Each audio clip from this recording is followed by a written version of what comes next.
Hi. From time to time, I do enjoy delving into areas a little bit divergent from just pure tasting wine and talking about it. This channel is Wind Down with Wine. Well, the concept of that is how to relax. One of the things I do enjoy doing when I drink wine is just sitting back and kind of thinking about things. It's a little contemplative mood I enjoy. I was thinking the other day that really we are in a golden age of wine. I grew up, as it did most everybody. You're aware of wine, different types of alcoholic spirits and so forth, but you kind of always think that they always were the same as when you got into them. Now, years ago when I first started drinking wine, I was very enamored of French wines, and that was pretty much the main thing I drank, but I kind of fell away from that because at the time it was very expensive for me and didn't have a lot of money. Then drifted off into other things, and kind of in the more recent year, in the past decade or so, come back to wine and really, really enjoyed it.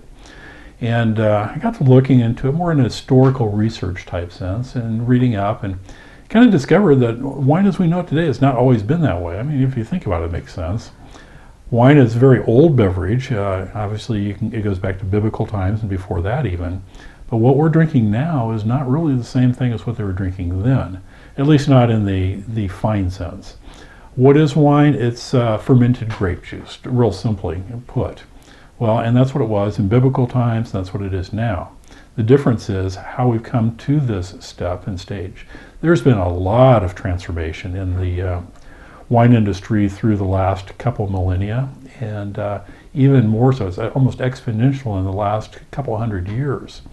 So some of the things that I'm just going to touch on, kind of give you an idea what I'm talking about, what I'm looking at, and we will probably explore more of these in detail in future videos, but there was a time where wine almost completely fell out of production back in the 1860s.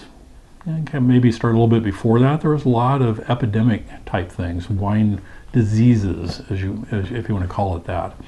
Things that really killed off not only the wine production, but the vineyards from which the wine came. So a lot of that was going on. At the same time, we were just being introduced to the hard spirits, the scotch, the whiskey type things. And those had kind of taken the place of wine because for various political and social reasons. Not the least of which, wine was just becoming unavailable, and what was out there was not of very good quality. So over the last 100 years, it's been a real battle for wine to come back to where it was, at least in public awareness and public standing. And on top of that, it's gone above and beyond what it was. There were definitely some good years back in the mid-1800s, but those were rapidly followed by a lot of bad years just due to bad quality of grapes, due to, again, disease and things. So coming back into closer to present time, in the 70s, 1970s, started getting a lot more interest in wine and the scientific side of it. How does it actually work?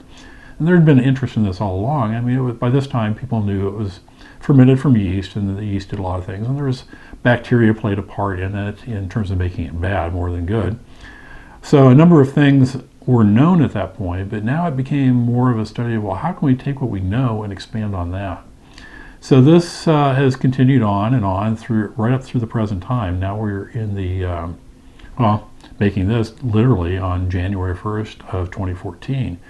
So at this point, we've been experiencing what I would consider a golden age for a decade or more even. We now, through science and understanding and study, have come to understand some of the downfalls of wine, what makes it good and what makes it bad. Does this mean we don't have wine? It's not pure wine anymore, it's just some scientific product? No, not at all. If you're baking cookies and try baking them at 200 degrees and they taste doughy and not good, and then somebody says, well, try baking them at 400, and you try that, and it's like, wow, these are a whole lot better. So it's like, is that getting away from the original? No, that makes the original a lot better. So things like temperature control during fermentation, that's been a big factor. Up until the past 100 years or so, this was not possible. One had to have refrigeration to refrigerate, or for temperature control in general. Understanding how bacteria do interact with wine, making it good or bad, or these types of things, that's been a call to understanding, to really understand as a winemaker what's going on with it. The bottling, of course, bottles been around for a long time, but understanding how that all worked, and getting to the point of using bottles and making them consistent, and corks and stoppers in general. All these things contribute to the long progressive line of where we're at today. Now you add to that the things that we definitely have today that get away from the production side of it.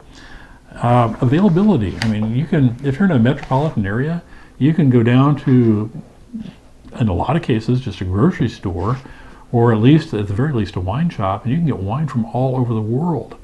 And a lot of that is very, very reasonably priced compared to what it would have been even 50 years ago. Importing wine from France or any other country, that was, there was some cost involved in that. A lot of times by the time it got here, it was not in that good a condition. But that's all you knew. That's what you drank because that's what you get. Somebody said, oh, French wine is the best. Well, even though you didn't like this particular one because it rocked back and forth on some kind of a big boat for 3 or 4 weeks getting here, and then it was badly handled once it got off the boat.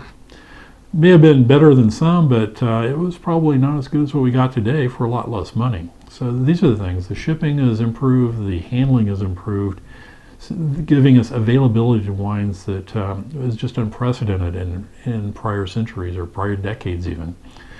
Add to this, we're now getting wines from all over the world, not just the European wines. We've got Australian wines, we've got South American wines.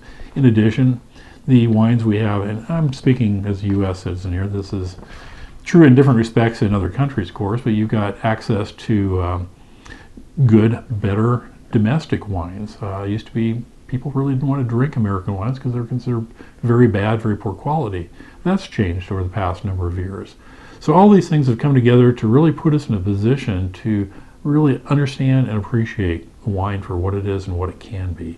This is why I refer to it as the golden age. It's just wonderful to be able to either in your house or go to a store and grab a bottle of wine, open it up, and just enjoy it. So I hope it gives you something to think about when you're winding down with your wine. Just sit back and think about what would it have been like to drink that wine back in year 1 or year 500 BC or something like that. I mean, it's not anywhere close to what we have now. So sit back, enjoy your wine, and cheers.